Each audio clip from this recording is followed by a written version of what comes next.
അടുത്തത് മിഥുനക്കൂറാണ്. മകയിരത്തിൻ്റെ അവസാനത്തെ 2 പാദവും തിരുവാതിരയും പുണർദത്തിൻ്റെ 1, 2, 3 പാദങ്ങൾ ചേർന്നതാണ് മിഥുനക്കൂറ്. സൂര്യൻ ലഗ്നത്തിലേക്ക് വന്നു. നേതൃത്വപരമായിട്ടുള്ള കാര്യങ്ങൾ ഒക്കെ കൂടുതൽ ഊർജ്ജസ്വലതയുണ്ടാവും. ഒരു ടീം ലീഡർ എന്നുള്ള അവസ്ഥയിലേക്ക് ജോലി ചെയ്യുന്നവർക്ക്, അങ്ങനെയുള്ള സാഹചര്യത്തിലുള്ളവർക്ക് ഒരു ടീം ലീഡറാകാനോ അതുപോലെ അങ്ങനെയുള്ള സ്ഥാനത്തിൽ നിന്നുകൊണ്ട് പ്രവർത്തിച്ച് വിജയം കൈവരിക്കാനും ഒക്കെ സാധിക്കുന്നതാണ്.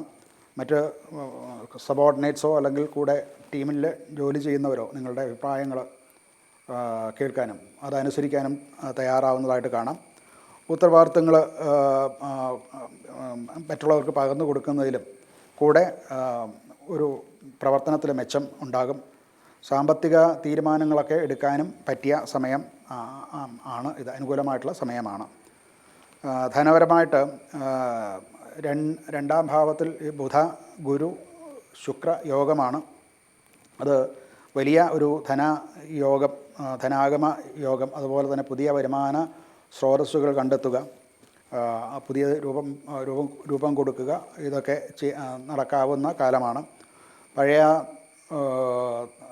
കുടിശ്ശികകളോ നമുക്ക് കിട്ടാനുള്ള ആനുകൂല്യങ്ങളോ ഒക്കെ കിട്ടാനും ഈ സമയം അനുകൂലമായിട്ടുള്ളതാണ്.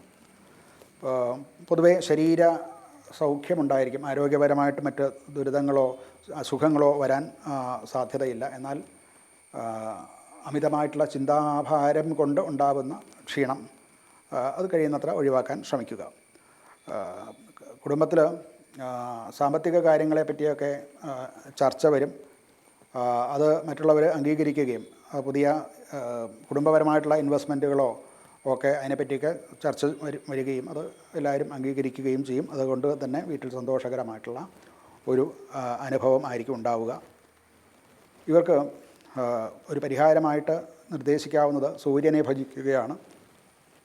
സൂര്യ മന്ത്രം ജപിക്കുക, സൂര്യ നമസ്കാരം ചെയ്യുക, സൂര്യന് അർഘ്യം കൊടുക്കുക. ഇതല്ല എന്നുണ്ടെങ്കിൽ ശിവക്ഷേത്രത്തിൽ ഈ പറയുന്ന വഴിപാടുകളൊക്കെ നടത്തുന്നതും ശിവക്ഷേത്ര ദർശനം നടത്തുന്നതും ഒക്കെ അനുകൂലമാണ്. സൂര്യക്ഷേത്രങ്ങൾ നമുക്ക് വളരെ കുറവാണ്. ആയതുകൊണ്ട് അതിന് പകരം അർക്കശംഭു എന്ന വാക്യമുണ്ട്.